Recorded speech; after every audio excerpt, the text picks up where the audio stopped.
해 아래 새 것이 없나니 해 아래 새 것이 없나니 이 죄인 살리신 주 보라 새롭게 된 이 비전을 주의 놀라운 권능 찬양하세 우리 주 오 주여 영광 받으소서 새롭게 하소서 새롭게 하소서 새롭게 하소서 늘 새롭게 하소서.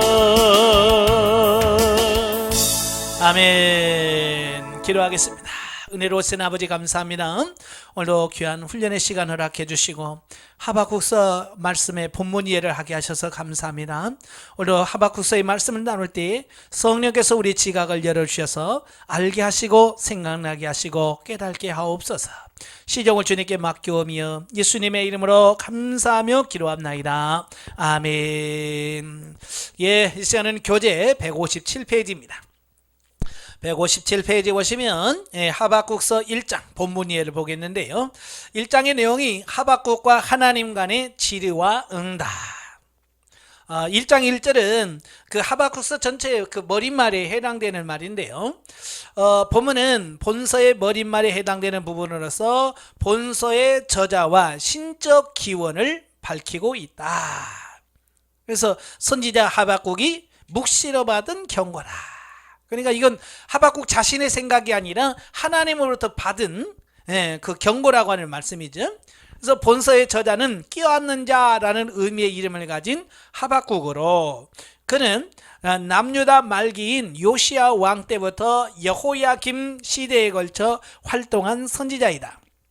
이때는 이미 북이스라엘이 범죄로 인하여 하나님의 징계를 받아 아수르에게 멸망을 당한 지 오래였고 남유다 역시 죄악으로 깊이 병들어 있을 때였다, 그 말입니다. 그러니까 하나님께서 북이스라엘을 멸망시킨 이유가 뭘까요? 뭐 여러 가지 의미가 있겠습니다만은 남유다에게 경고하기 위한 메시지예요. 그러니까 북이스라엘이나 유다나 다 이스라엘 백성들이잖아요, 그죠? 물론 북이스라엘은 우리의 육신을 상징하고 남유다는 영을 비유하는 이 차이는 있어도 같은 이스라엘 민족, 한 민족이란 말이에요.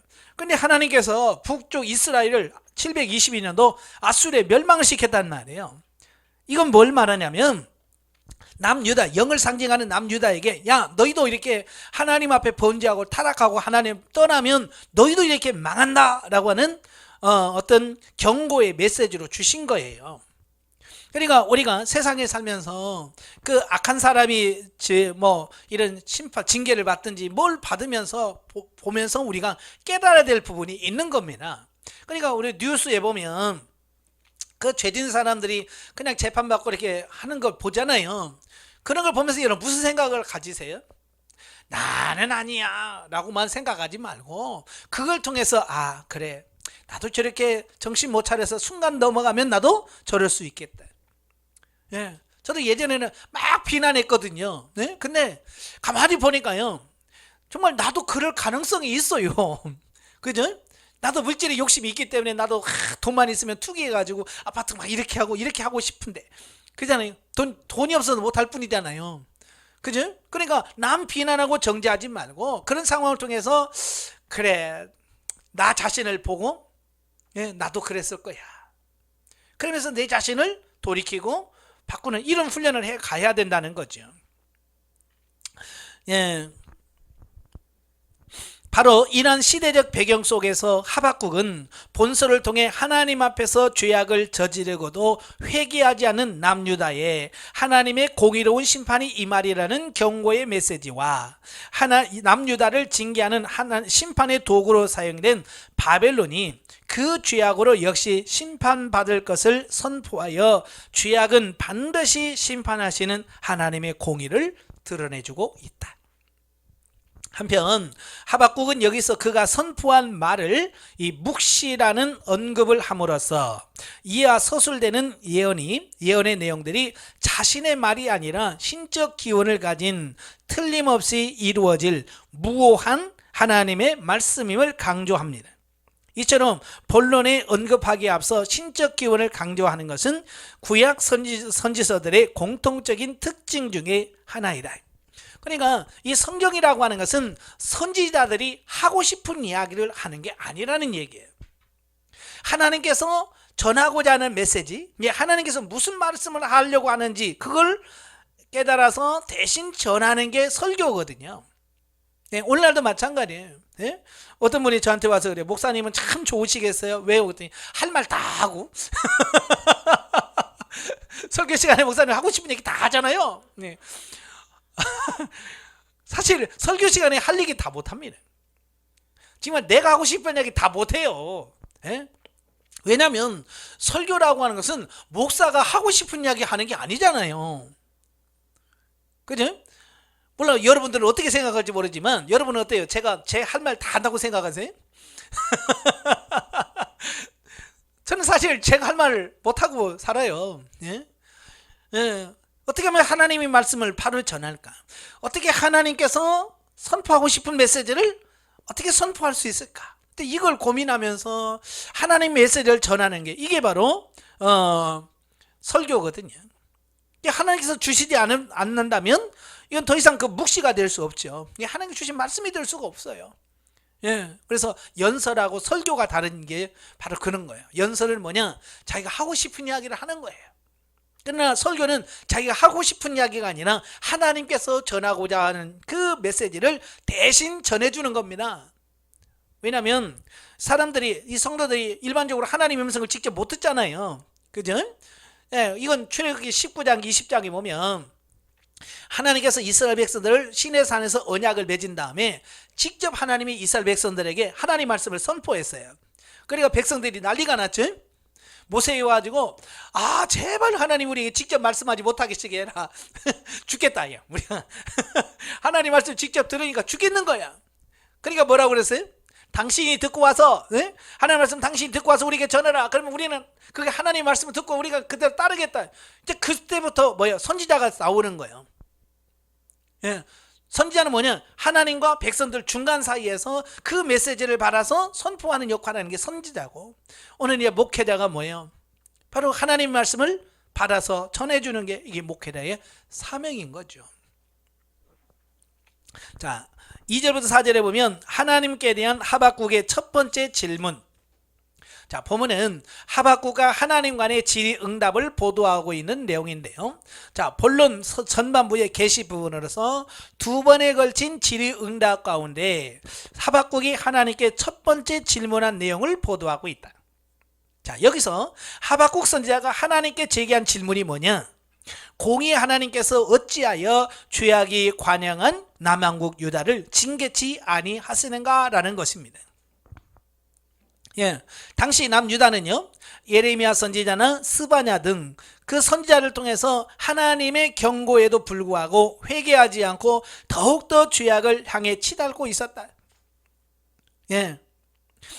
본문 속의 강포, 간악, 폐여, 겁탈, 분쟁 등의 표현은 당시 유다사의 전반적으로 관영한 죄악의 상황을 잘 보여주고 있다라고 하는 것을 보이게 됩니다. 그러니까 서론적 이해에서도 말씀드렸지만 시대가 악하면 이 법을 어기는 사람들이 많이 나오잖아요. 그지? 그러니까 그런 걸 바라보면서 하나님 왜 저렇게 악을 행하고 범죄하고 타락한 일을 왜 하나님 징계 아니하시고 놔둡니까? 라는 그런 질문을 할 수밖에 없지요. 왜냐하면 그 시대가 악하니까. 그래서 남유다가 그만큼 타락해 있다는 것을 의미하고, 심지어는 하나님께서 말씀해도 안 들으니까, 그죠?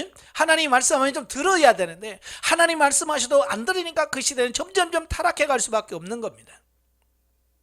사실 당시 유다의 왕이었던 그 여호야김은요, 종교 개혁을 일으켰던 요시야 왕의 아들입니다. 그 요시야 왕의 아들로서 그 아버지의 뜻을 따라서 백성들을 바른 길로 계도하며 모범을 보여야 했음에도 불구하고 오히려 폐역의 선봉에 서서 무지한 피를 흘리며, 예, 그러니까 자기 아버지를 좀 닮아야 되는데요, 어떻게 자식 되는 거 아버지 좋은 점은 안 닮아요. 그죠? 여러분도 보면 그러죠? 꼭 안 좋은 것만 닮거든요. 예? 이 여호야김도 마찬가지예요. 자기 아버지가 그렇게 신실하게 하나님 말씀도 살려고 몸부림쳤고, 예? 그랬는데도 그건 안 닮고 엉뚱한 거 닮아가지고, 예? 도리어 폐역의 선봉에 서서 무지한 피를 흘리게 되는 거예요. 그 다음에 하나님의 말씀이 적힌 두루마리 책을 불태우고, 그 예레미야가 하나님의 말씀을 받잖아요. 감옥에서 하나님의 말씀을 받아서 회개해야 된다는 말씀을 받아서 적어서 줬는데도 불구하고 그가 어떻게 해요? 그 말씀을 읽으면 칼 가지고 쭉 읽은 부분 잘라가지고 화로에다 그냥 불태워버리는 거예요. 하나님 말씀은 그렇게 경시하고 안 듣는 겁니다. 뿐만 아니라 주의 종들을 잡아 죽이려고 합니다. 이런 여러 죄악들을 행하지요. 결국 유다 사회에서는 율법이 해이해지고 공의가 시행되지 못하였고, 따라서 사회 전체는 불의와 부정이 만연하게 되었다. 예. 그러니까 우리 속담에도 윗물이 맑아야 아랫물이 맑다는 말이 있잖아요. 그죠? 그러니까 지도자인 왕이 잘해야 되는데 왕이 이렇게 타락하고 불법을 조장하니까 그 밑에 백성들이야 뭐 왕도 저러는데 뭐 하면서 그냥 하는 거예요. 우리 지금도 그러잖아요. 그죠? 예? 국가의 관리들이나 국회의원이나 이런 사람들이 그냥 그렇게 살면 일반 백성들은 야 뭐 다 그렇게 살더라, 국회의원도 그러더라, 대통령도 그러더라, 그러면서 막 살잖아요. 그래서 위에서 본을 보여줘야 되는데 본을 보여주지 못하면 백성들의 삶이 그렇게 될 수밖에 없는 거예요.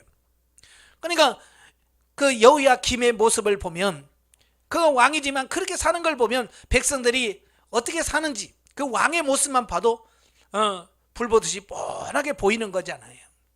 여러분도 마찬가지예요. 여러분의 삶을 잘 보셔야 돼요. 그러니까 예를 들어서 이렇잖아요. 예? 그러니까 상견례라든지 뭐 선볼 때 그 만약에 아가씨를 보려면, 처녀를 보려면 그 엄마를 봐라. 그지?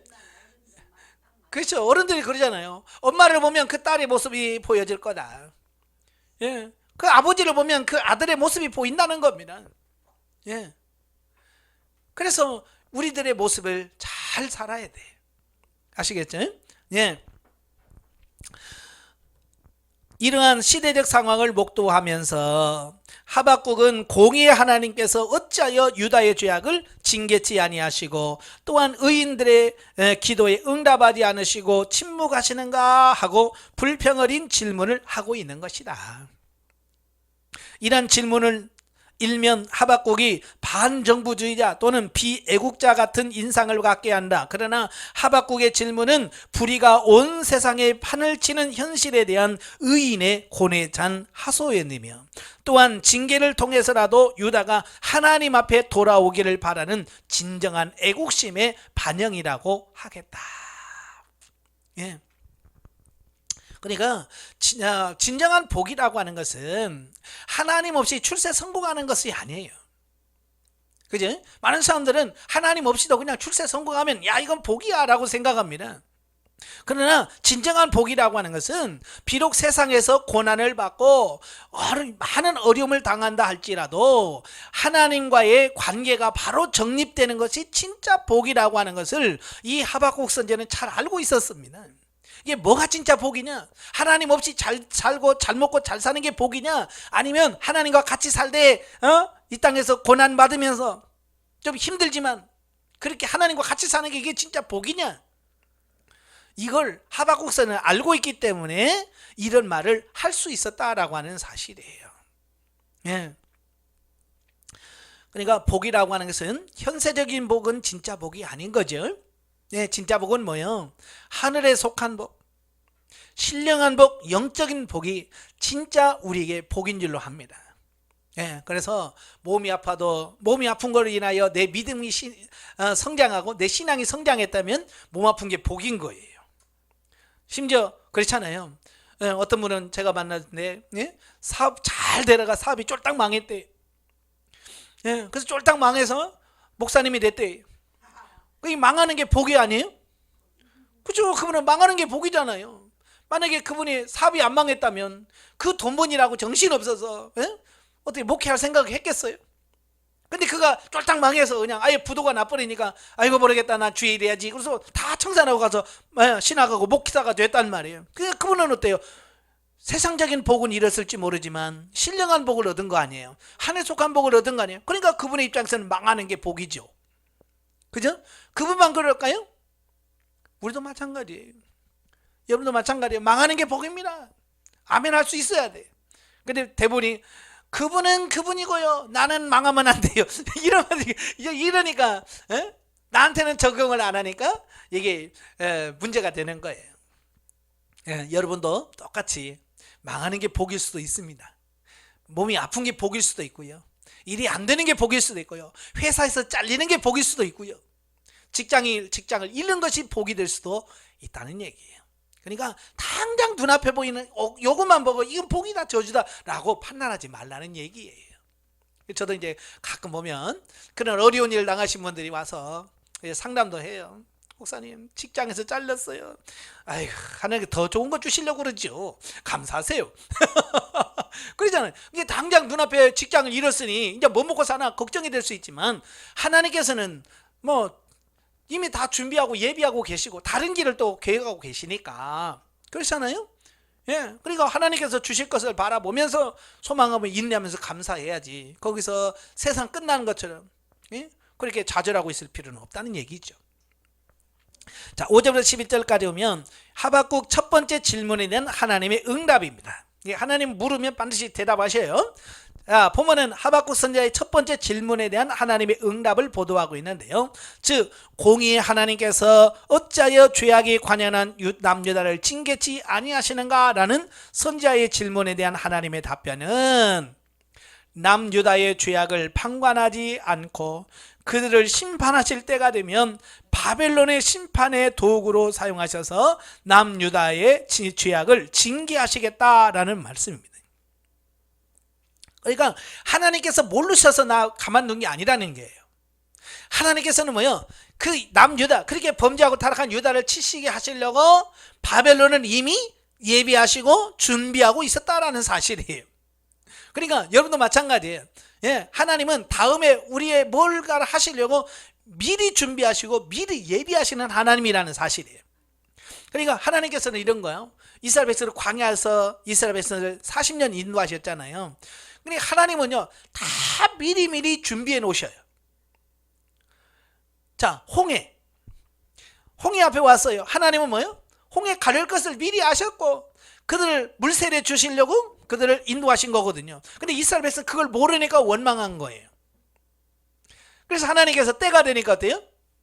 모세에게 야, 지팡이로 바다를 가리켜라. 그래서 가리키니까 홍해가 쫙 갈라지고 건넜잖아요.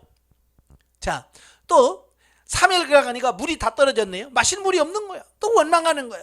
근데 마라의 쓴물을 만나죠. 근데 하나님은요, 거기서 약 10km 떨어진 곳에 엘림이라고 하는 종려나무 70그루와 물샘 12이 있는 쉴만한 곳을 이미 다 예비해 놓으셨어요. 거기까지 가면 돼.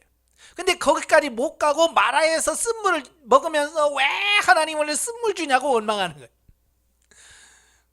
그러니까 하나님이 예비하신 것을 기다리셔야 돼.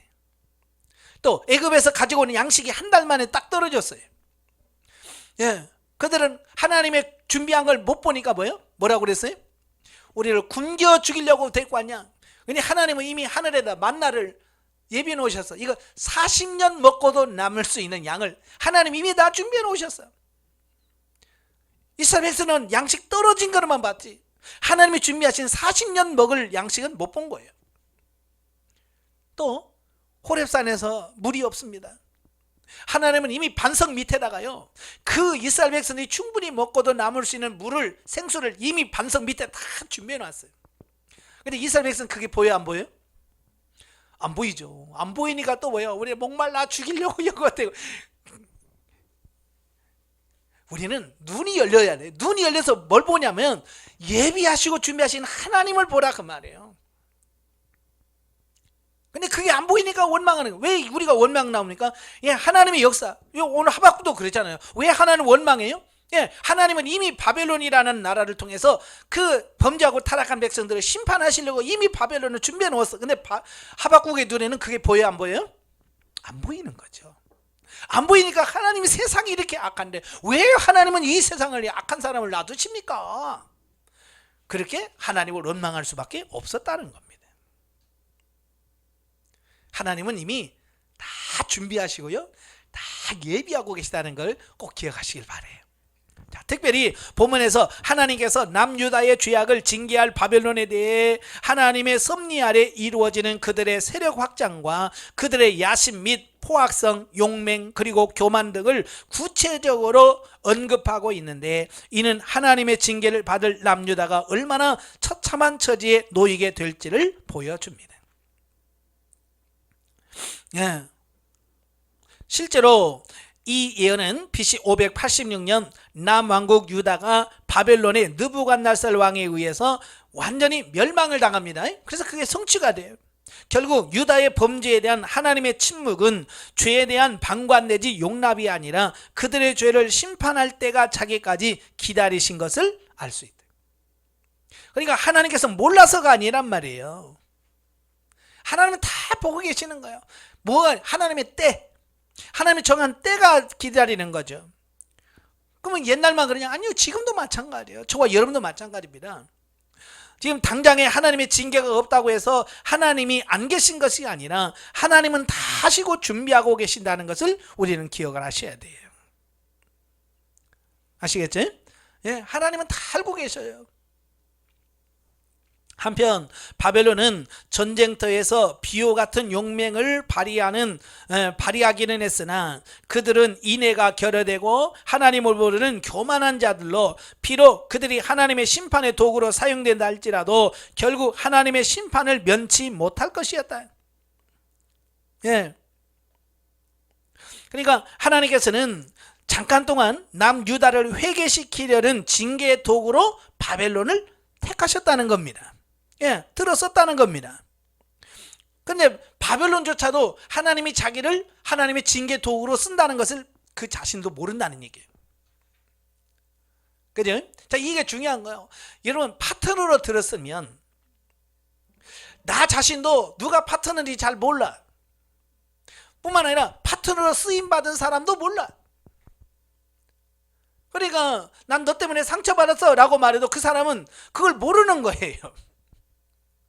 그죠? 왜? 하나님께서 파트너를 받쳐준 걸 스스로가 모를 수 있다는 얘기예요. 예. 그러니까 이걸 우리가 잘 기억하셔야 돼요. 그러니까 다른 사람만 나의 파트너가 아니라 나도 모르는 사이에 누군가의 파트너가 되어 있는 겁니다. 그러니까 그들이 뭐라고 그래요? 나 너 때문에 옛날에 시험 들었어, 나 너 상처받았어 라고 말하는 이유는 뭐냐? 그때 하나님이 나를 그의 파트너로 들어 쓴 거죠. 근데 나도 그걸 몰랐고 상대방도 그걸 몰랐기 때문에 그게 오해가 되어지는 거예요.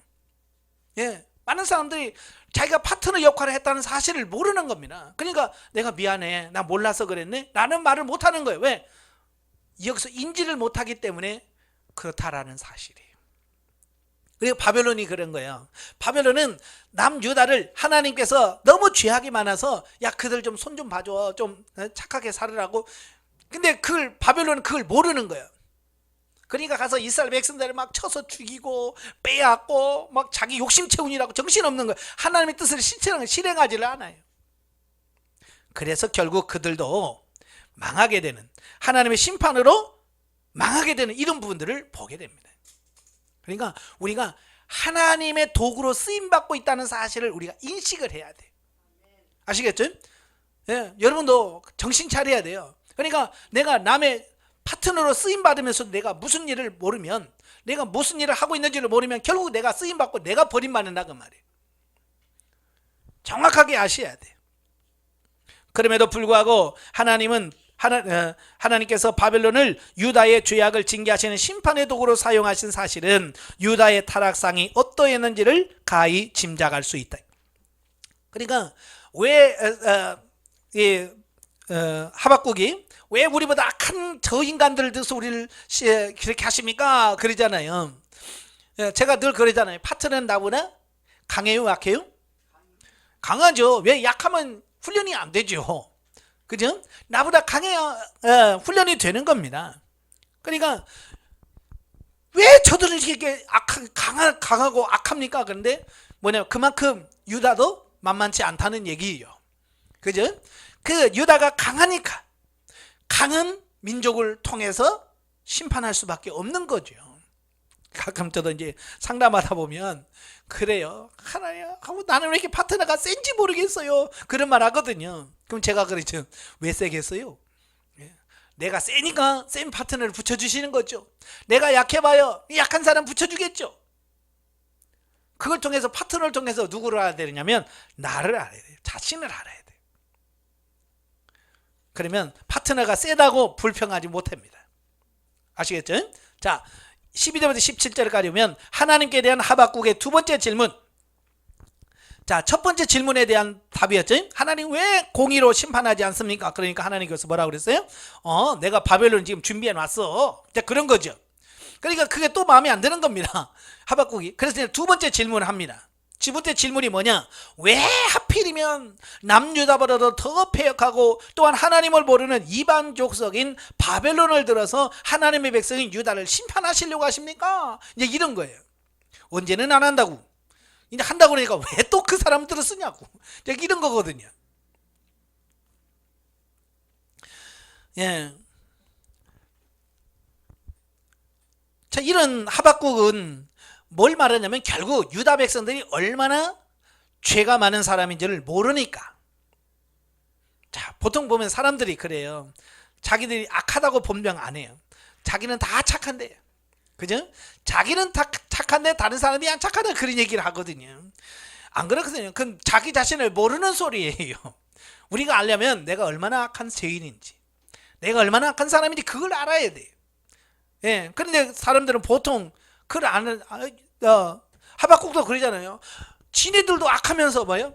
왜 그 악한 인간들을 들어서 왜 우리를 책망하시고 우리를 심판하십니까? 이제 그런 얘기잖아요. 예? 지들이 낫게들이나 뭐 다를 바가 뭐 있어요. 예? 똑같이 죄인인데.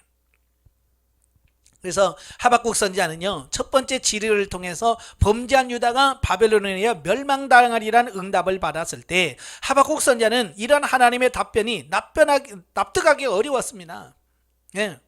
왜냐하면 의로우신 하나님의 주권적인 역사하심에 악한 세력이 사용된다는 것이 도저히 이해할 수 없는 일이었을 뿐만 아니라 바벨론을 통한 남유다의 심판은 원수들로부터 이스라엘 민족을 보호해 주시겠다는 언약과도 정면으로 배치되는 듯한 느낌을 주기 때문이다라는 겁니다. 여러분들 이제 하나님의 그 훈련 중에 있을 때 파트너가 마음에 안 들 때가 많습니다. 그죠? 왜 하나님께서 저 사람을 통해서 나를 이렇게 훈련시키시나, 이게 이해가 안 될 때가 많습니다. 예? 예. 저도 이제 상담을 많이 하다 보니까 이제 그런 질문들을 참 많이 받거든요. 왜 저 사람이 나의 파트너가 될 수 있는지, 예? 이제 그런 질문들을 많이 던지거든요. 예. 아까도 말한 것처럼 파트너는 나보다 강해요. 예. 강해야 내가 훈련이 됩니다. 그래서 하나님은 항상 나보다 악하고 강한 사람을 붙들어서 쓰는 겁니다. 그렇기 때문에 파트너는 원래 나보다 악하고 강하기 때문에 파트너 가지고 불평불만하지 말고, 파트너가 세다는 얘기는 내가 그만큼 세다는 얘기고, 파트너가 강하다는 얘기는 내가 그만큼 강하다는 얘기죠. 예. 부부싸움하는 사람 보세요. 전부 다 누구 탓이라고 그래? 예. 아내는 남편 탓하고 남편은 아내 탓하고 가잖아요. 둘이 똑같으니까 싸우는 거지. 그렇잖아요? 둘이 똑같으니까 싸우는 거지. 둘 중에 누구 하나만 날라봐요. 안 싸웁니다. 싸워도 금방 끝나죠. 예? 좀 하다가 조금 약한 사람이 미안하네, 그냥 하면 끝나는 거야. 근데 둘이 똑같아서 야 절대로 나는 안 돼. 그러니까 이게 싸우는 거 아니겠어요? 파트너는 나보다 항상 세다. 이건 꼭 기억하시길 바랍니다. 그래서 내가 이겨먹으려고 하면 안 돼. 파트너를 내가 육신의 어떤 힘으로 이겨먹으려고 하면 결국 문제가 더 커지는 겁니다. 그러니까 부부싸움도 그러잖아요. 내가 오늘은 저 사람 내가 꼭 이겨먹을까. 그러면 어때요? 도장 찍으러 가. 네, 내가 꼭 이겨먹겠다고 하면 도장 찍으러 가요. 왜? 파트너가 나보다 세니까. 그러니까 그런 걸 통해서 이겨먹으려고 하지 말고 저걸 통해서 나에게 뭘 말씀하시려고 하시는 거예요. 하나님의 음성을 들을 수 있는, 자기를 볼 수 있는 사람이 되셔야 돼요. 이에서냐는 본문을 통해 납득할 수 없는 그의 의문을 제기하고 언약에 신실하신 하나님의 인자하신 사랑과 긍휼하심에 근거하여 유다의 구원을 호소하고 있는 것이다. 자, 영적에 보면 본문의 내용을 살펴보면 하나님께서 불의한 자를 왜 그냥 두시는지 윤리 도덕적 관념으로는 이해가 잘 안 된다. 그죠? 그러나 하나님께서는 필요에 따라서 그들도 존재하게 하시는 거예요. 잠언 16장 4절에 보면 여호와께서 온갖 것을 그 쓰임에 적당하게 지으셨나니 악인도 악한 날에 적당하게 하셨느니라. 그러니까 세상에 하나님의 백성들을 훈련하시기 위해서 악한 사람도 적당하게 쓰임받기 위해서 중간중간에 있어서 그들로 하여금 어때요? 훈련시키는 파트너로서 역할을 하더라, 그 말이에요. 그러니까 여러분이 직장에 가면 파트너가 거기 있고, 가정에 가도 파트너가 거기 있고, 놀러 가도 파트너가 있고, 적당하게 하나님께서 딱 그때마다 딱 해서 너 저거 끌어내.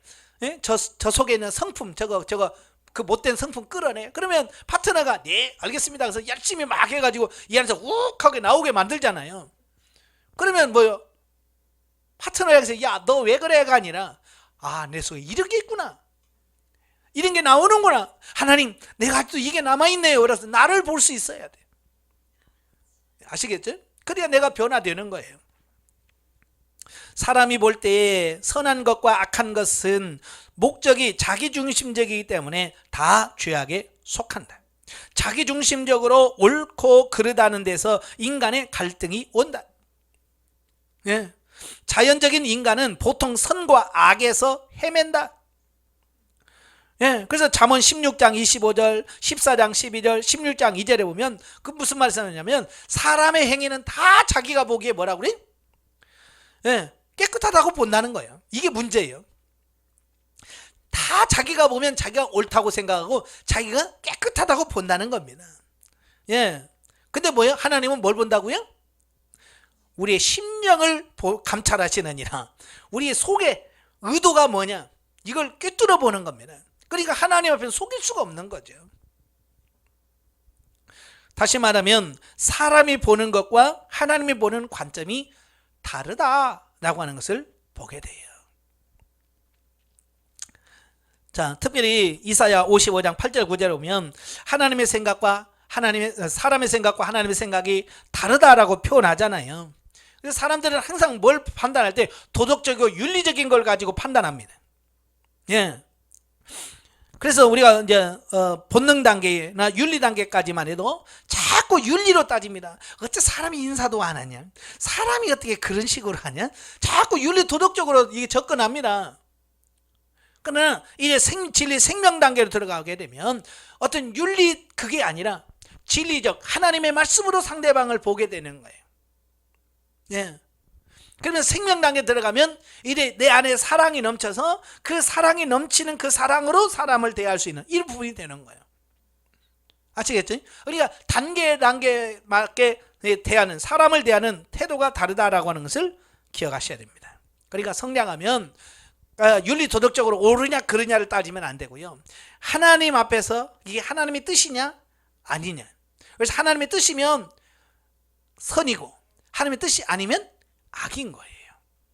그래서 이걸 분별할 수 있는 삶이 되셔야 돼요. 때로는 악이 형통하는 것처럼 보이지만 하나님은 궁극적으로 선이 이기는 것을 보여준다. 그래서 하나님은 인간의 성향적으로 선을 보호하도록 하시면서도 선을 행하지 못하는 자기 육신의 악한 모습을 스스로 발견하도록 역사하신다. 12절에 선지자가 이르되 여호와 나의 하나님 나의 거룩한 자시여 주께서는 만세전부터 계시디 아니하시니까 우리가 사망에 이르지 아니하리이다. 여호와여 주께서 심판하시기 위하여 그를 두셨나이다. 반석이여 주께서 경계하기 위하여 그를 세우셨나이다 라고 하는 말씀은 하나님이 때로는 불의한 자를 하나님의 백성을 경계하고 심판하기 위해 세운다고 하는 것을 여기서 말씀해 주고 있습니다.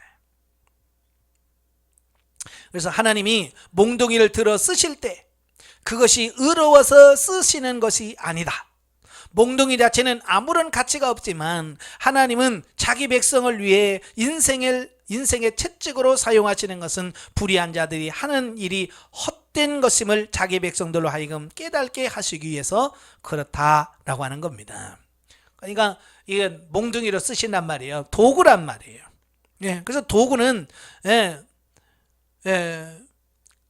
선하고 쓰고 악하다고 안 쓰고 그게 아니에요. 선하면 선한 대로 도구가 되고 악하면 악한 대로 도구가 되어지는 거예요. 자, 그래서 우리가 이 윤리 도덕적으로 접근하지 말고요. 야, 이거 하나님께서 뭘 원하실까? 이걸 보실 수 있어야 돼요.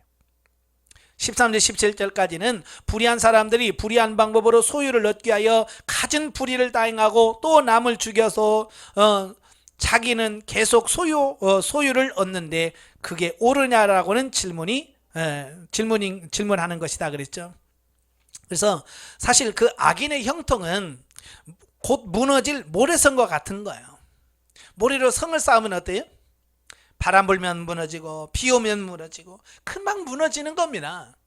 그래서 악인의 형통을 부러워하지 말라는 거예요. 악인이 잘 되는 거 부러워하지 말라는 겁니다. 시편 73편에 보면 기자가 그러죠. 내가 실족할 뻔했다. 왜? 악한 사람이 잘 되고. 그때 성소에 들어갈 때야 그들의 결국을 깨달았다는 겁니다. 성소는 뭐예요? 하나님 앞에예요. 하나님 앞에 가보니까 그렇게 세상에서 출세 성공하면서 떵떵거리는 사람들이 하나님 앞에 아무도 없는 거예요. 왜? 하나님의 심판을 받아서 다 지옥에 가 있더라는 겁니다. 그때서야 세상에서 출세 성공하는 게 다가 아니구나. 하나님 앞에서 바로 서는 게 중요하구나. 그래서 78편 28절에 뭐라고 그랬어요?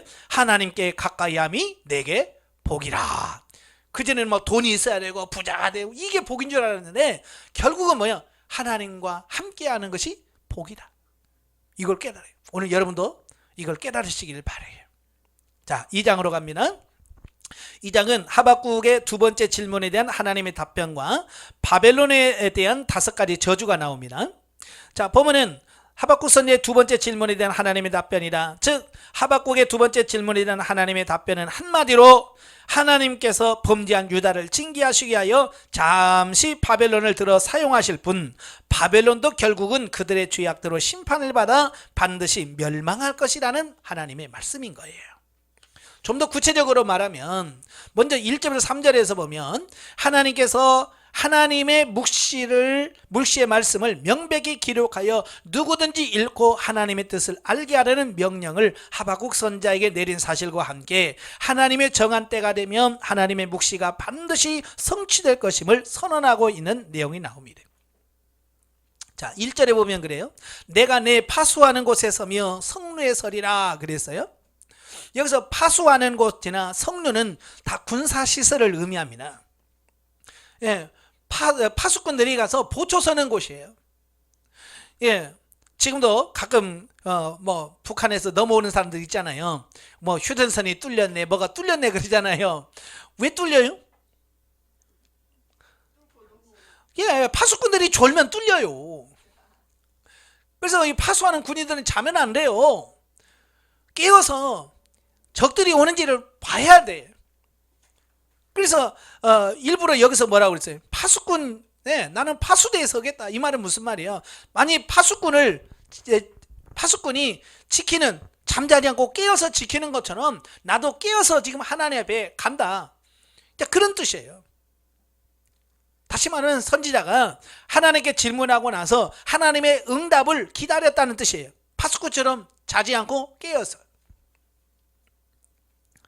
다시 말하면 그가 내게 무엇을 말씀하실는지 기다리고 바라보며 나의 질문에 대하여 어떻게 대답하실는지 보리라 하였더니, 이건 하나님의 음성을 기다리는 하박국 선지자의 자세입니다. 오늘 저와 여러분도 마찬가지예요. 하나님께 물었으면 하나님께 분명히 말씀하셔요. 그러니까 하나님의 말씀을 들을 준비가 돼 있어야 돼요. 하박국은 하나님의 음성을 들었습니다. 왜? 그는 하나님의 음성이 들려질 때까지 그는 깨어서 기다린 거예요. 그러니까 하나님의 음성이 들려지는 거죠.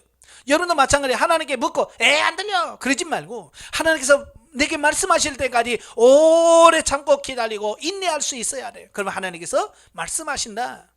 예? 문제가 뭐예요?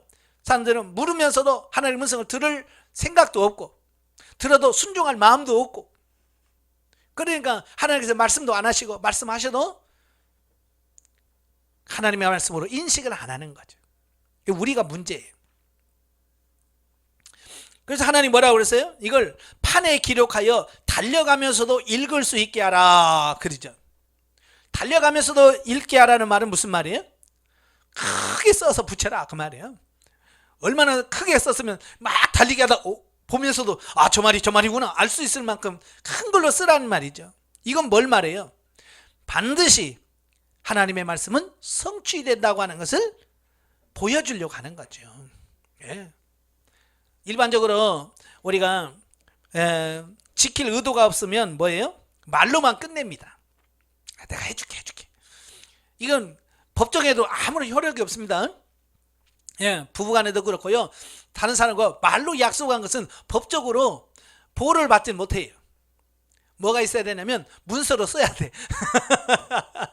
여러분, 예를 들어서 남편이 내 재산 당신에게 다 줄게 그러면 빨리 종이 갖다 놓고 말로 하지 말고 써. 쓰라고 그래야 돼.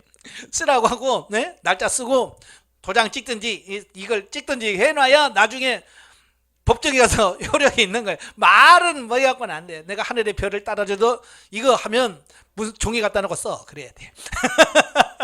하나님도 마찬가지예요. 하나님도 말로만 하면 나중에 근거가 없잖아요. 그래서 하박국에게 너 이거 써서 모든 사람들이 막 달려가면서도 볼 수 있을 만큼 크게 써라. 이건 뭐예요? 내가 확실하게 내가 응답하겠다. 그 얘기를 하고 있는 거거든요. 자, 여기서 묵시라고 하는 말이 나오죠. 묵시라고 하는 말은 하존이라고 하는 히브리어인데요. 하나님이 보여준 계시. 하나님께서 보여준 계시를 묵시라고 그래요. 그래서 4절부터 20절까지에서 언급된 그 바벨론의 멸망에 관한 예언을 가리키는데요. 하나님께서는 그 정한 때가 되면 남유다를 심판하는 도구로 사용한 바벨론을 그의 죄악의 대가로 반드시 심판하실 것을 선포하고 있다. 여기서 중요한 게 뭐예요? 정한 때가 되면 하나님께서 정한 때가 되어야 응답된다는 겁니다. 이게 굉장히 중요한 겁니다. 우리가 아무리 뭘 빨리 해도 하나님은 꿈쩍도 안 하셔. 내가 정한 때가 되어야 돼. 그래서 많은 선지자들과 예수님도 그러잖아요. 아직 내 때가 아니야. 왜? 하나님의 때가 아직 안 됐다는 거예요. 그래서 그 때가 됐을 때 어때요? 십자가를 지시고 돌아가시요.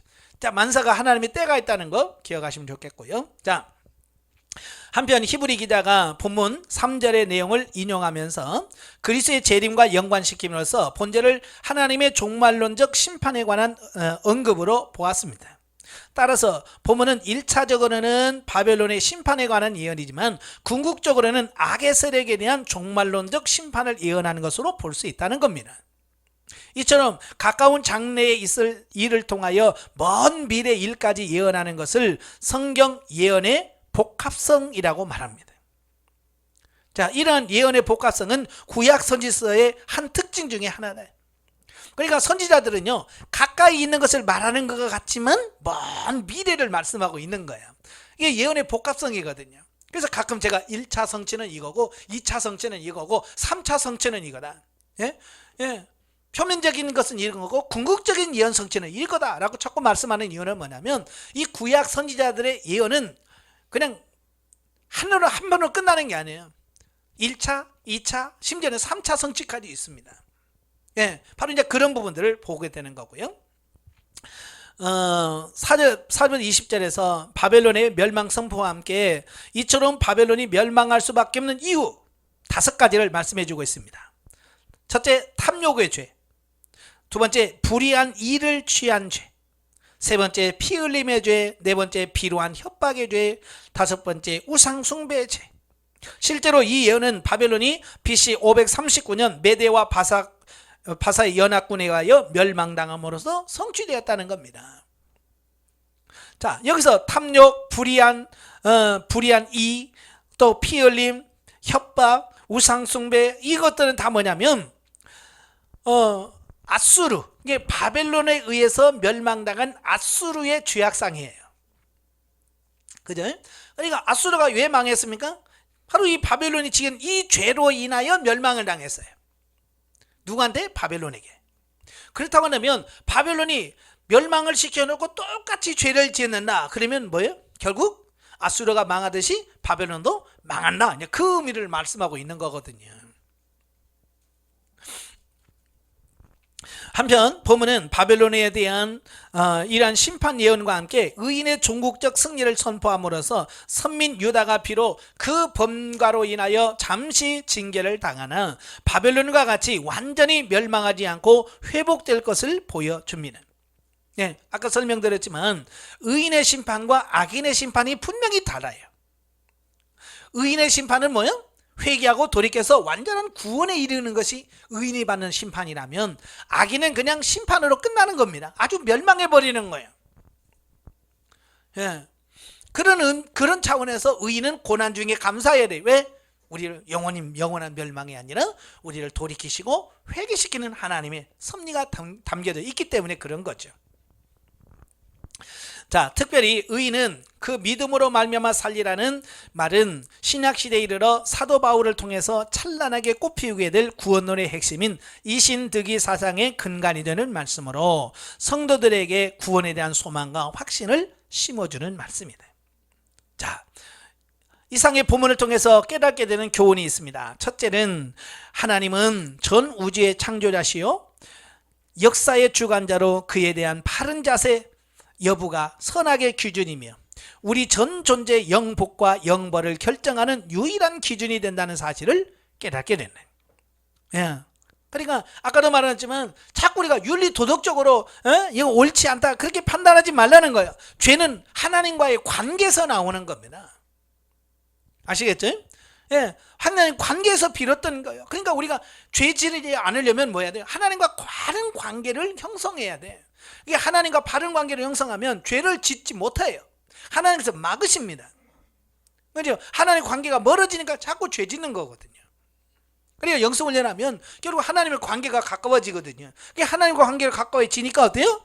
죄와 멀어지게 되고 하나님과 가까워지는 거예요. 그래서 여러분들이 하나님을 늘 가까이 하셔야 돼요. 둘째는 우리의 구원은 오직 하나님의 주권적인 섭리로서 당신의 택한 백성들에게 무조건적으로 허락하시는 하나님의 선물임을 깨닫게 된다. 예.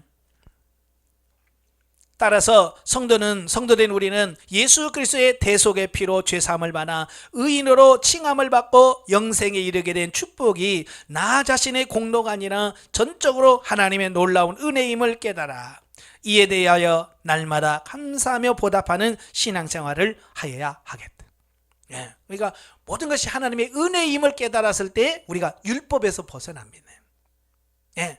많은 분들이 하나님의 은혜로 구원받았다는 사실을 믿지 못하니까 어찌 보면 율법적인 행위로 내가 뭔가를 통해서 의롭게 되려는 시도를 하는 거거든요.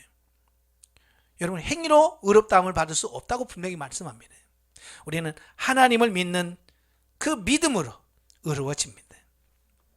셋째, 의인은 믿음으로 말미암아 살리라는 말씀에서 영적 이스라엘 백성인 성도는 고난 가운데 있어서도 신신한 믿음을 지킬 때 종국에 가서 영광스러운 구원을 맞이하게 될 것을 깨닫게 됩니다. 사실 하나님의 심판의 의미가 남유다와 바벨론에 각각 달랐듯이 성도의 고난은 좀 더 큰 영광을 위한 보증인 반면에 불신자의 고난은 최후 심판에 대한 경고의 의미이다. 따라서 성도된 우리는 고난에 직면할 때 불평하기보다는 오히려 고난을 주신 하나님께 감사하며 자신의 모습을 돌아보아 하나님 앞에 회개하기에 빨라야 합니다. 그래서 로마서 8장 17절에 보면 18절에 생각하건대 현재의 고난은 장차 우리에게 나타날 영광과 비교할 수 없다. 영적에 보면 자, 본문에서 의인은 믿음으로 말미암아 살리라는 자연적인 윤리 규범으로 살지 아니하고 믿음의 법으로 산다는 말이다. 믿음의 법은 성령으로 거듭나고 능력을 받고 훈련을 받아서 성령을 쫓아 행할 수 있게 되어 하나님의 뜻이 이루어지도록 해드리는 것을 말한다. 믿음의 법은 곧 성령에 의해서 모든 것이 이루어지는 것을 깨닫는 거예요. 자, 그러나 우리들은 짐짓 자기의 욕망을 드러내고 자기의 욕망을 충족하기 위하여 신앙생활을 하기가 쉽다. 그렇죠? 오늘날 많은 사람들이 신앙생활 하면서 자기 육신의 욕망을 이루는 수단으로서 신앙생활 한다 그 말이에요. 거기 나오죠. 자, 가령 우리가 교회에서 청소를 한다고 할 때 주를 위하여 봉사함으로 해야지, 사람들에게 보이려 하거나 의무감으로 한다거나 또 축복받으려고 이렇게 청소하면 하나님이 복 주실 거야 라고는 어떤 복을 받을 목적으로 한다는 것은 이건 아니라는 겁니다. 아시겠죠? 이건 육신의 욕망을 위해서 그래요. 가끔 보면 그래요. 여러분 건강하시려면 새벽 기도해야 됩니다. 그러죠? 여러분 건강을 얻으려고 새벽 기도해요? 하나님과 교제하고 기도하고 싶어서 새벽 기도하는 거지. 근데 자꾸 이런 걸, 기복적인 이런 걸 자꾸 강조함을 통해서 은혜가 아닌 욕망으로 신앙생활하게 만들고요, 기복적으로 신앙생활하게 만든단 말이에요. 그래서 이걸 우리가 우리 삶 속에서 뽑아내셔야 돼요. 절대로 그렇게 하면 안 됩니다. 자, 12절 이하에서 피로 읍을 건설하며 불의로 성을 건축하는 자에게 화가 있고 또 잔인한 사람들과 우상을 숭배하는 사람들에게 저주가 임한다라고 말합니다. 이는 육신 중심의 일들은 다 저주와 진노를 받는다는 것을 비유적으로 하신 말씀이다. 그러니까 우리가 저주받을 삶을 살면서 하나님의 복 주세요, 복 주세요 하면 복이 오겠어요? 저주받을지만 있는데 저주가 오죠. 왜? 심은 대로 거두니까. 그러니까 우리가 하나님의 심판의 기준은 분명하다고 그랬어요. 심는 대로 거두고 행한 대로 받는다는 겁니다. 그래서 우리가 바르게 살아야 되고 진리로 살아야 됩니다. 그래야 우리가 하나님 앞에서 부끄러움 없는 온전한 구원에 이를 수 있다는 거예요. 자, 3장으로 가지요. 3장은 심판자와 구원자이신 하나님께 대한 하박국의 찬양입니다. 자, 본장은 두 번에 걸친 질의응답을 통해서 신앙적 의문을 모두 해결받은 하박국 선지자가 부른 하나님께 대한 찬양이 언급되고 있습니다. 자, 좀 더 상수를 하자면 먼저 1절부터 2절에서 하박국의 선지자의 기원적 찬양이다. 자, 여기서 선지자는 두 차례의 질의응답을 통해 범죄한 유다에 대한 하나님의 심판과 구원 및 유다를 심판하기 위한 하나님의 도구로 사용될 바벨론에 대한 하나님의 심판의 놀라운 계획을 접하여 하나님께 대한 두려움과 경외심이 가득한 상태에서 그 모든 것이 하나님의 뜻대로 이루어질 것을 확신하여 하나님의 진노 중에라도 자신과 선민 이스라엘에게 자비를 베풀 것을 하나님께 간구하고 있다라는 겁니다. 자, 1장부터 쭉 살펴보았지만 우리도 하나님의 뜻을 제대로 깨달지 못하면 1장에서 나오는 하박국서처럼 하나님께 대하여 불만을 가질 수밖에 없지요. 왜? 못 깨달으니까. 그러나 두 번을 통해서 하박국서는 하나님의 뜻을 분명하게 깨달았습니다. 그죠? 두 번의 질문과 두 번의 대답을 통해서 분명히 알았어요. 그래서 2절에 뭐라고 말씀하냐면 하박국 선지자도 여호와여 내가 주께 대한 소문을 듣고 놀랬나이다 그러죠. 여기서 들은 소문이 뭐예요? 주께 대한 소문이 뭐입니까? 하박국이 하나님께 들은 바벨론에 의한 유다의 멸망에 대한 소식입니다. 하박국 놀랄 수밖에 없죠. 하나님이 바벨론을 이 나라를 멸망시킬 거야 그러니까 얼마나 놀랐을까요? 그러나 두 번째 하나님의 뜻을 깨닫고 나서는 뭐라고 말하냐면 여호와여 주의 일을 수년 내에 부응케 하옵소서. 이 수년 내에 나타내시옵소서라고 고백을 합니다. 이제 완전히 하나님의 뜻을 깨달았어요. 깨닫고 나서 이런 고백을 하는 겁니다. 여호와여 주의 일을, 그랬죠. 여기서 주의 일이라고 하는 게 뭘까요? 예, 하나님이 계획하신 거. 바벨론에 의해서 유다가 멸망당하는 거예요. 자, 여기만 보면 이게 뭐야, 이거 안 돼 라고 할 수 있겠죠. 그런데 뭐라고 그래요? 수년 내 그랬죠. 수년 내라고 하는 말은 빠른 시일 내에 그 말이에요. 예. 몇 년 그게 아니라 이제 깨달았어. 그걸 알았단 말이에요. 하나님의 의도를 정확하게 알았어. 그러니까 하나님 빨리 빠른 시일 내에 부응케 하옵소서 그러죠. 여기서 말하는 부응케 하옵소서, 부응하다라고 하는 말은 소성케 하다, 살리다 그 말이에요. 죽은 자를 살리고 병든 자를 고치는 그런 말을 쓸 때 부응, 소성케 하다 그 말을 씁니다. 그리고 이 수년 내에 나타내시옵소서 그랬죠. 그래서 나타내다 라고 할 때 야다라는 말을 썼어요. 야다. 이 히브리어서 야다는 알다, 이해시키다, 깨닫다 그런 뜻이거든요. 그러니까 하나님께서 뭐예요? 결국 하나님의 뜻을 깨닫고 보니 유다의 멸망이 곧 유다를 살린다는 것을 깨달은 거예요. 그러니까 하나님의 뜻이라면 그래요. 빠른 시일 내에 유다가 쫄딱 망하게 해주세요. 왜? 그게 사는 길이라는 걸 알았기 때문에 그래. 네, 저도 이제 가끔 그러거든요. 빨리 깨달으면 깨달은 걸 좋거든요. 그러니까 고난이 유익하다는 것을 깨달으면 어때요? 감사할 뿐만 아니라 어때요? 이제 하나님 나도 이제 고난 좀 주세요. 나에게 고난을 주세요라고 기도할 수. 왜? 고난의 유익을 아니까. 그렇잖아요. 자, 보약을 드셔보신 분들은 보약이 달아요, 써요? 쓰잖아요. 그죠? 그러니까 애들은 몸에 아무리 좋다고 해서 써요. 그럼 안 먹어. 그러나 여러분 같으면 보약 주면 쓰다고 안 먹어요? 없어서 못 먹죠. 우리는 없어서 못 먹는다고요. 예? 쓰다고 안 먹어요? 없어. 아니요. 왜 그래요? 그렇죠. 이미 그 보약이 먹으면 내 몸에 좋다는 걸 아니까 써도 먹는 거야. 근데 애들은 그게 이해가 안 되는 거야. 왜 알고 쓴 걸 왜 먹어? 몸에 좋은 거 이건 생각을 안 하는 거예요. 고난도 마찬가지예요. 영적으로 어린 사람들은요, 아이고 이걸 왜 줘요 하나님 힘들어요 라고만 생각한다면, 그러나 이미 영적으로 성장한 사람은 보약이 써도 좋다는 걸 아니까 먹는 것처럼, 이게 고난이 써도 힘들어도 이게 내게 유익하다는 걸 아니까 하나님 나에게 고난을 주세요 라고 말하는 거예요. 보약이 싸요? 비싸요? 야, 보약은 정말 비싸요. 몇십만 원 갑니다. 예? 그러나 그게 좋다는 걸 알기 때문에 몇십만 원을 투자해서 먹는 거예요. 어찌 보면 하나님의 고난 좀 주세요, 나도 보약 한 첩 주세요 하고 하나님의 감사금을 드려야 돼. 보약 고난 좀 달라고. 근데 감사금 안 해도 하나님은 때가 되면 딱딱 알아서 딱딱 보약 한 첩씩 주잖아. 고난을 딱 더 주면서 이거 먹고 너 건강해져라, 이거 먹고 너 영적으로 성장해라. 예? 하나님은 돈 안 줘도 보약을 주신다면 고난의 보약을 얼마나 감사해요. 그지? 그러니까 고난에 감사하면서 통과할 수 있어야 돼. 자, 3절부터 15절은 심판주로 강림하실 하나님께 대한 찬양이다.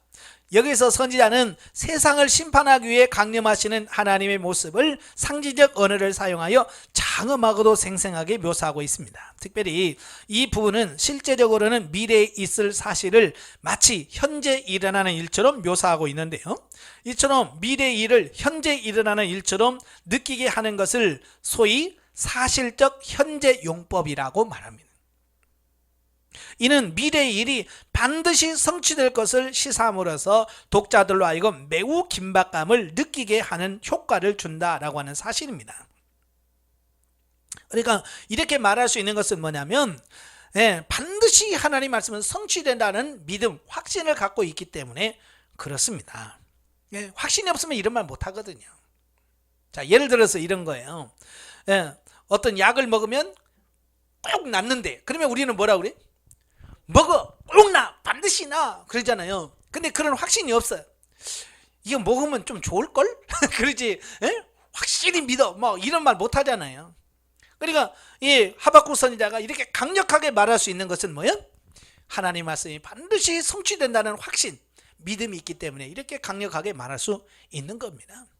제가 영성훈련하면서 강의하면서 이렇게 핏대를 세우는 이유는 반드시 이게 하나님 말씀도 된다는 확신이 있기 때문에 그런 거예요. 이 여러분이 변화된다는 이런 확신이 없으면 제가 이런 말 하겠어요? 예? 못하죠. 자신이 있으니까 하는 거예요. 끝으로 16절 19절까지 보면 남유다의 회복에 대한 확신을 노래하고 있습니다. 어찌 보면 하박국서의 하이라이트, 가장 중요한 부분이라고 볼 수 있겠죠. 예. 여기서 남유다의 범죄로 인하여 임박한 하나님의 심판에 대한 선지자의 두려움과 그러한 환란이 지난 후에 얻게 될 구원으로 인한 기쁨이 교차되어지고 있습니다. 그래서 16절에 보면 뭐라고 되어 있어요? 하나님의 심판에 대한 두려움을 그가 이렇게 묘사하고 있습니다. 뭐라고 그래요? 그 하나님의 심판의 메시지를 처음 들었을 때는 막 창자가 흔들리고, 예? 그 다음에 그 목소리로 입술이 떨렸고, 그 다음에 그의 몸이 다 떨렸다라고 표현합니다. 그러니까 그 하나님의 심판의 징계가 얼마나 심각한지를 하박국은 알게 된 거죠. 그런데 어때요? 그 환란이 지난 후에 얻게 될 구원으로 인한 기쁨이 알고 나니까, 예, 이제는 그 모든 것이 찬양으로 바뀌어지는 거예요. 두려움이 찬양으로 바뀌어지는 겁니다. 그래서 여기는 이제 영이 느끼는 기쁨이거든요. 결국 영이 누리는 기쁨이 뭐냐? 육이 죽어졌을 때, 육이 파괴되고 자아가 죽어졌을 때 느껴지는 기쁨을 말합니다. 여러분, 자아가 죽는 것이 쉽지 않잖아요. 고통이 있죠. 그러나 그 자아가 죽어지는 그 고통의 과정을 통과했을 때 영에서 기쁨이 넘친다는 걸 꼭 기억하시길 바래요. 자, 여기서 우리는 처음 하나님께 도전적으로 불만을 토로하던 하박국의 모습과는 전혀 다른 모습을 보게 됩니다. 그죠? 3장과 1장은 전혀 달라요. 1장은 막 하나님 그럴 수 있습니까? 그러고 따지다가 이제는 하나님의 뜻에 전폭적으로 굴복하고 찬양하고 있는 모습이 나와요. 즉 그는 하나님의 뜻을 모를 때에는 그 마음이 불만으로 가득 찼으나 이제는 하나님의 크고 위대한 뜻을 깨닫고 하나님 앞에서 머리 숙여 찬양하고 찬양을 드리고 있는 것이다. 그래서 우리도 하나님의 뜻을 알면 이렇게 찬양이 나와요. 하나님의 뜻을 모르면 원망이 나오겠죠. 그리고 그는 이제 장차 얻을 생명의 면류관을 소망하면서 이 땅에서 당하는 어떠한 고난도 감수하며 그 가운데 하나님께 대한 신뢰를 변치 않겠다라고 다짐을 하고 있습니다. 이러한 하박국의 태도는 불의와 불법이 난무하고 의인이 고난을 당하고 악인이 번성하는 것이 비일비재한 구속사적 현실로 말미암아 하나님께 원망을 갖기 쉬운 오늘날의 성도들에게 살아있는 교훈이 아닐 수 없다. 자, 우리도 그렇잖아요. 시대가 막 이렇게 돌아가면 아이고 말세야 그러면서 세상 원망하고 한탄하잖아요. 이런 시대에 우리들에게 하나님 원망하지 말고 하나님의 뜻을 물으면서 하박국처럼 하나님의 뜻을 깨닫고 하나님께 감사하며 찬양하는 그런 삶을 살아라 라고 하는 교훈을 주고 있다는 얘기입니다. 자, 이 외에 본문이 우리에게 주는 교훈이 뭐냐? 첫째, 하박국의 찬양은 하나님의 말씀을 통한 자기 인식의 결과이며 하나님을 아는 지식이 충만해짐에 따라 영혼으로부터 나온 진정한 신앙 고백이다라는 겁니다. 예, 그러니까 이 3장의 이 고백은 정말로 하나님을 아는 진정한 그런 고백이 깨닫지 못하고는 이런 고백이 안 나옵니다. 예, 정말 하나님을 바르게 인식하고 깨달으니까 이런 찬양이 나오는 거거든요. 오늘 우리도 마찬가지예요. 하나님에 대한 바른 인식이 중요합니다. 이처럼 하나님에 대한 지식이 충만해질 때 우리도 하나님의 임재를 깨닫고 그분과 동행하는 삶을 살게 될 것이다. 둘째, 하나님의 최종적인 심판은 전 우주적인 사건으로서 그리스도를 통해 구원받은 자를 제외하고는 모든 사람이 그 행한 대로 형벌을 받게 된다. 그러나 심판에 대한 성경의 모든 예언은 불신자에게는 두려움의 경고의 메시지지만 우리 성도들에게는 찬양과 감사와 소망의 소식이 된다. 자, 이건 성경 전체에서 우리에게 주는 교훈이거든요. 불신자들은 심판은 절망이죠. 왜? 영원한 심판이 되고 거기서 무슨 소망이 있겠어요? 그러나 예수 믿는 사람들은 뭐예요? 예? 찬양과 감사의 소식이 돼요. 요한계시록을 읽다 보면 바로 요한계시록에서도 말씀하려고 하는 게 바로 이런 부분들이거든요. 예. 하나님을 믿는 신실한 자들, 비록 세상에서 예수 믿는다는 것 때문에 순교를 당하게 돼. 그 세상에서는 비참하게 끝나잖아요. 그런데 천국에서는 하나님의 나라에서 영생을 누리며 영원한 복을 누리는 거예요. 그러나 세상에서 잘 먹고 잘 살았던 사람들은 영원한 심판에 빠지는 것을 보게 되죠. 그래서 우리가 당장 눈앞에 보이는 이런 것들에 마음 뺏기지 말고 정말 하나님을 바라보면서 소망 가운데 달려갈 줄로 믿습니다. 자, 영적이 보죠. 자, 우리가 세상의 사랑에 빠져도 세상이 아름답고 소유가 없어도 부자인 것처럼 느껴지는데 하물며 하나님의 참 사랑을 알면 세상의 소유와 영화에 비교할 수 없는 기쁨과 희락을 누리게 되는데, 그렇잖아요. 남녀가 사랑해서 연애에 빠지면 세상에 다 뭐 좋아 보이잖아요. 그죠? 예. 하나님과의 사랑에 빠지면 얼마나 좋을까요? 그래서 예수님도 내가 주는 기쁨은 세상에 주는 기쁨과 같지 않다라고 말씀하시죠. 구원은 하나님을 인하여 기뻐한다는 고백이 우리 심령 속에 넘치는 성숙한 성도가 되어야만 이 구원 후 하나님을 위하여 찬양이 나온다, 그 말이에요. 다시 말하면 우리는 환경 때문에 기뻐하는 수준에서 벗어나야 돼요. 많은 분들이 그래요. 예, 환경 때문에 기뻐하는 사람 많거든요. 그래서 예를 들어서 교회에 있으면 이제 감사헌금 하잖아요. 감사헌금에서 무슨 일이에요? 그러면 보너스 받았거든요. 우리 남편이 승진했거든요. 우리 아들이 합격했거든요. 꼭 이렇게 뭐가 좋은 일이 있을 때 감사헌금 한단 말이에요. 그게 뭐냐면 그게 이제 환경으로 인하여 감사하는 그 수준이죠. 전혀 나쁜 건 아니에요. 그냥 그래서는 초보란 말이에요. 초보. 그 수준에 머물러 있으면 안 된단 말이에요. 우리는 그러지 않을지라도 우리는 감사할 수 있는 그런 삶이 되어야 돼요. 오늘 하박국서의 이 선지자의 고백이 그런 거잖아요. 포도나무에 포도가 열리고 무화과나무에 주렁주렁 열리고 밭에 곡식이 풍성하고 외양간에 송아지가 있고 우리의 양떼가 가득했을 때 누가 찬양 못하고 누가 감사 못하겠어요? 그렇죠. 잘 되는데 누가 열받을 사람 누가 있어요? 그런데 여기는 뭐라고 그래? 무화과 나무가 무성치 못하고, 예, 포도나무에 열매가 없고, 감람나무에 소출이 없고, 예, 밭에 먹을 것이 없고, 우리의 양이 없고, 외양간에 소가 없어. 그래도 난 구원의 하나님으로 인하여 기뻐하며 찬송한다. 예, 바로 이게 진짜 감사고, 이게 진짜 찬양이잖아요. 환경 때문에 뭘 주셨기 때문에 감사하고 이게 아니라 안 해도 그 다니엘의 세 친구들 사드락과 메삭과 아벳느고가 그러잖아요. 예? 하나님이 이 불 속에서 우리를 건져내실 겁니다. 그리 아니하실지라도 나는 절대로 이 우상에게 절하지 않겠습니다. 이걸 그리 아니하실지라도 이 말이 무슨 말이에요? 환경을 초월해버린 게 그런 거거든요. 예? 우리는 보통 구해주시면 내가 하나님을 찬양하고 감사할 거고요. 예? 나 이거 안 구해주면 나 하나님 오늘도 안 믿어요. 보통 그러잖아요. 그죠? 환경에 매여서 그 신앙의 그 안에서 벗어나지 못한 초보적인 수준에서 멈춰 있기 때문에 그렇다 그 말이에요. 그러니까 오늘 저와 여러분들은 이 수준을 좀 뛰어넘는 신앙, 그죠?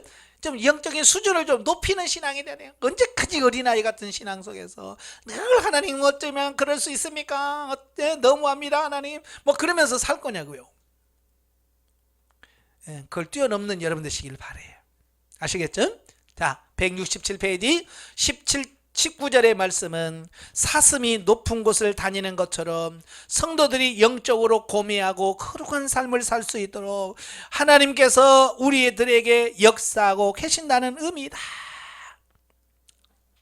이 산양 사슴들을 보면 그냥 그 높은 절벽 위에도 탁탁탁탁 뛰어 올라가잖아요. 그죠? 예. 어떻게 그렇게 비탈진 곳에 이렇게 잘 올라가는지. 자, 이건 뭘 말하냐? 우리 신앙의 성숙, 한 단계 높은 차원을 의미하는 겁니다. 예. 그래서 우리도 이렇게 낮은 데서 노는 그런 삶이 아니라 좀 고차원적인 신앙의 차원에서 하나님을 섬기는 신앙인이 되어야 된다. 이걸 말씀해 주고 있습니다. 사람은 늙어갈수록 인간의 욕망이 서서히 그치게 된다. 다양한 인간의 욕망이 없어지며 자기를 성찬하게 된다. 정말 그럴까요? 예, 늙어가면 그럴까요? 나이가 들면 정말 욕망이 사라집니까? 예? 그렇지 않잖아요. 단순히 나이만 많아지면 안 돼요. 어쩌면 늙으면 그렇게 욕심이 더 늘어가고요. 그래서 사는 게 추해집니다. 그래서 하나님 만나지 못하고 진짜 믿음으로 변화되지 못하면 우리가 추노가 돼요. 추노가 뭐예요? 추한 노인. 예, 추한 노인이 되는 거예요.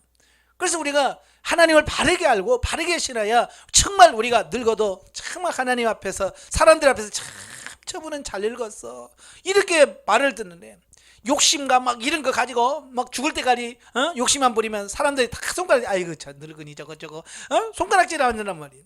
그래서 우리가 손가락질 받는 그런 사람이 되어서는 안 된다 그 말입니다. 그래서 하나님께서 그런 사람 만들지 않으려고 오늘도 저와 여러분들 이렇게 훈련하는 겁니다. 추하게 늙지 말라고. 네. 그래서 하나님께서 이 훈련 저 훈련 시켜서 우리를 변화시켜서 정말 어디다 내놔도 하나님이 그래, 욥을 칭찬하잖아요. 너 우스 땅, 예? 그 욥 봤냐? 그렇게 순전하고 정직한 사람 봤냐? 사단 앞에서 칭찬하듯이, 예? 바로 우리를 하나님이 칭찬할 수 있는 그런 삶이 되도록 우리가 날마다 변화되어져 가는 우리가 되어야 될 줄로 믿습니다. 그러려면 어떻게 해야 돼요? 날마다 늘 하시는 십자가에서 처리하고, 예? 내 자아를 쳐서 복종시키고 내 자아를 파쇄하는 그런 훈련이 계속해서 되어야만 그게 가능하다는 걸 꼭 기억하시고 열심히 훈련을 통과하시는 여러분 되시기를 바랍니다. 기도하겠습니다. 은혜로우신 아버지 감사합니다. 오늘도 우리를 사랑하셔서 귀한 말씀을 주셔서 감사합니다. 하박국서를 통해서 정말 환경을 초월하는 그런 믿음을 우리에게 허락해 주옵소서. 정말로 포도나무에 포도가 없고 감람나무에 열매가 없고 아버지 하나님 우리의 양떼가 없고 외양간에 송아지가 없어도 난 구원의 하나님으로 인하여 찬양하겠다는 그 고백이 바로 우리의 고백들이 되어줄 수 있도록 도와주시옵소서. 예수님의 이름으로 감사하며 기도합나이다. 아멘. 하나님께 드립니다.